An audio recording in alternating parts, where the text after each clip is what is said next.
1 week ago today, I posted a video about the Ghostbusters Easter egg in Star Wars Galaxy's Edge at the Disney parks. I actually have some more information for you on that very topic. Let me roll the clock back a little bit. The same day I was editing the video, I realized that my friend Patrick, who lives here in Alabama, was actually visiting the Disney parks. I was seeing his posts on Facebook. I was like, if you can, get me some photos from this thing. And he did. He got them within an hour or so of me asking him that, because he was very near to there. And he sent them to me in a message on Facebook. And for some reason, it didn't come through on my end until about 2 days later. I went, hey, are you home yet, or are you still in Orlando? And all of a sudden, as soon as I sent a message to him, boom, all these photos appeared and a short video clip. So this is the stuff that Patrick Alexander got for me while he was in Galaxy's Edge 1 week ago today.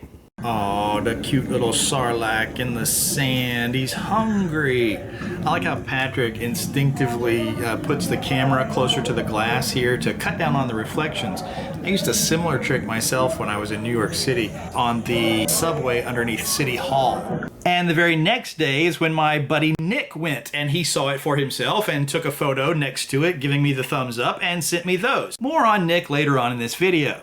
But probably my favorite response from the video was the next day. I got a message on Facebook from Jeremy Marks. And I guess his Google Foo skills were a little bit better than mine, because he had found on Twitter a guy that had noticed that those were proton pack symbols on the Galaxy's Edge display back in July of 2019.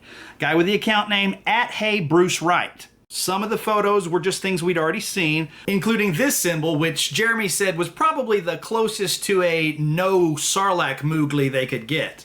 I think it needs a line. But there was that one sticker that I alluded to in the previous video that we saw in much better detail. Zach's gonna model my proton pack here for you. Tell the folks at home hi. Hello. All right.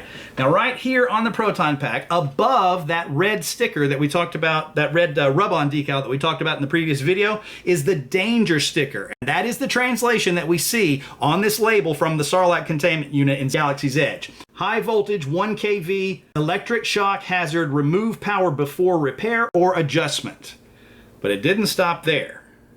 There was one more sticker that we had not seen in any previous videos, and in fact, I can't quite corroborate it yet in any other views. Maybe it's from the one in California, I'm not sure. But this one talks about details that are very specifically Ghostbusters, including motor synchronous, all these details that are seen on this blue label, plus it actually says at the very top, Containment Unit GB. All right, Zach. You've earned it. Now, I've been throwing around the term Arabesh in these videos kind of willy-nilly without really explaining it. Let me take a second to do that. You know how the Greek symbols alpha and beta became the word alphabet? Well, the first two symbols in the Star Wars alphabet are Arek and Besh. You put those together and you've got the Arabesh. And I've been familiar with this since the old West End Games role-playing supplements for Star Wars. I love painting the miniatures and everything. I need to get those out of storage and take some really detailed photos now that I've got a camera that will take tiny, tiny pictures. But, so I remember seeing in one of the books, it was an AT-AT Walker that had Arabesh graffiti on the side of it. And I remember thinking, just that's a really cool graphic. So that kind of captured my interest there. And then in being involved with IndoorExpress.net and doing a lot of translations for them, I'm kind of the go-to guy.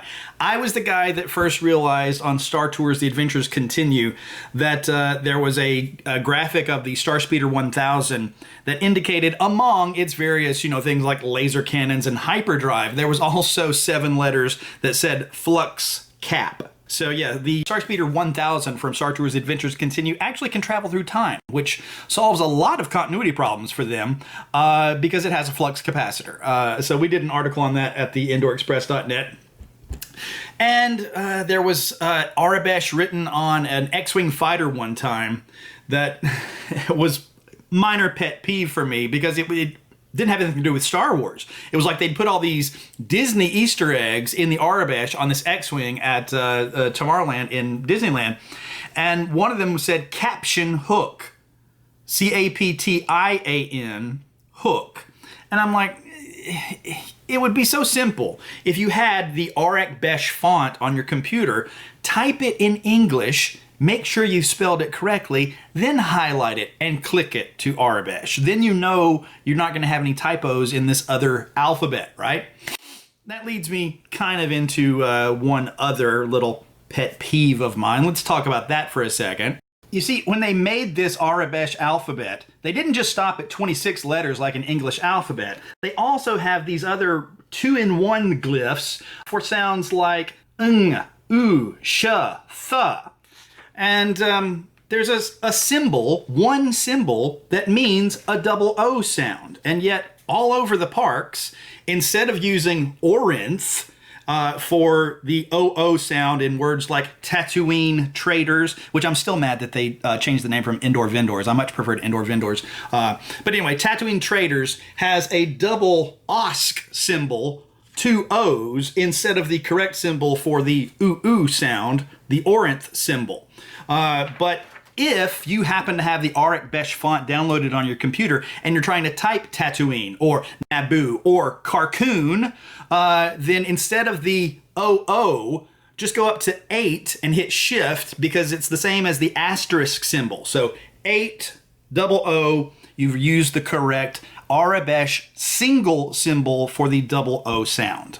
Now, that pet peeve might be moot because in the Traveler's Guide to Batuu book that you can buy at your Target right now, they do have an Arabic translation guide for you to translate while you're actually there in the parks, and they only included these 26 symbols, I guess to simplify it for park guests. So maybe it's not. Maybe it's not a typo after all, right? Maybe they did it on purpose. Now, I thought on this computer I had the Arabic font downloaded, but apparently I was thinking of an old computer. So I've re-downloaded it now, as well as the handwritten font and the new Futhork font for Naboo.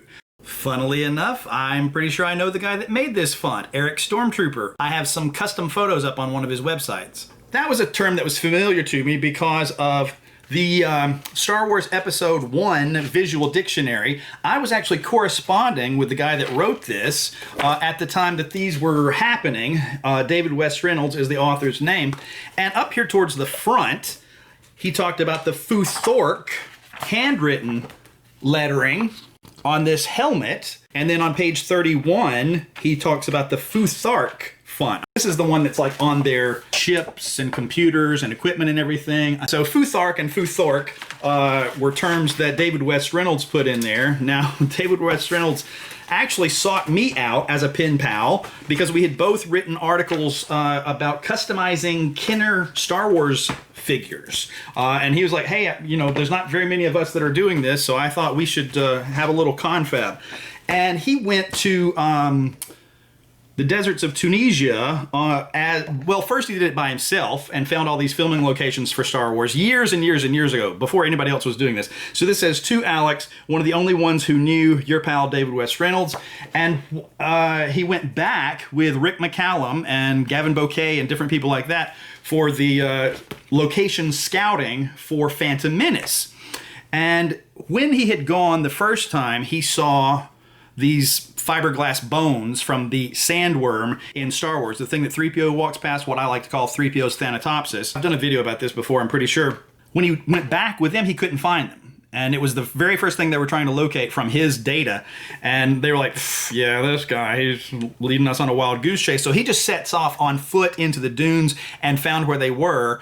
Whereas on his first trip, he decided to let them lie. On his second trip, knowing that these were going to be impossible to find again, he actually brought some back, and I received one as a gift from him, along with some other items.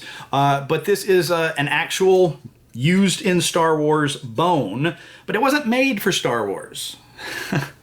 This is actually a dinosaur skeleton that was made for the 1975 Walt Disney picture. One of our dinosaurs is missing. Rated G. So I not only have one prop that was actually used in Star Wars, I have one prop that was actually used in a Disney movie, and it's the same thing. And I've got to forgive him for using the full OO spelling of Naboo on the Olipom container because there is no double O symbol in the new Futhork. Also, that photo where you see the danger symbol and then up above it you see that triangle symbol with the lightning inside, that's a different font for the word danger. It's still Arabic, but it's very stylized, and I haven't been able to find that online. So if somebody knows what that specific font is so I can download it onto my computer, I'd really like to get a hold of that one for future projects. Now, it's kind of well known, and in fact it's not even accurate anymore, but I feel like I should mention this anyway. When Doc Ondar's first opened, up on the second floor, you could see a tiny glimpse of the Ark of the Covenant. So we've got references to Indiana Jones, we've got references to Back to the Future, we've got references to Ghostbusters. And remember I said I'd mention Nick again before the end of the video? Nick says that little birdie told him that you can see a Spaceballs Winnebago in the toy shop in Galaxy's Edge. Kind of hard to spot. If anybody's got a better picture though, let me know. And if anybody out there is really experienced with the specific Auric Besh font that you can download for your computer, tell me how to do these two symbols right here. I can do these, but I can't quite make the mirror image ones. Kind of mystifying me. I've hit every key on the keyboard. I'm sure I have to hit two things in combination to get it to affect those, but I just can't figure it out. So, big thanks to everybody for the new information and the new photos and the new videos, and thanks to all of you for watching. Stay tuned.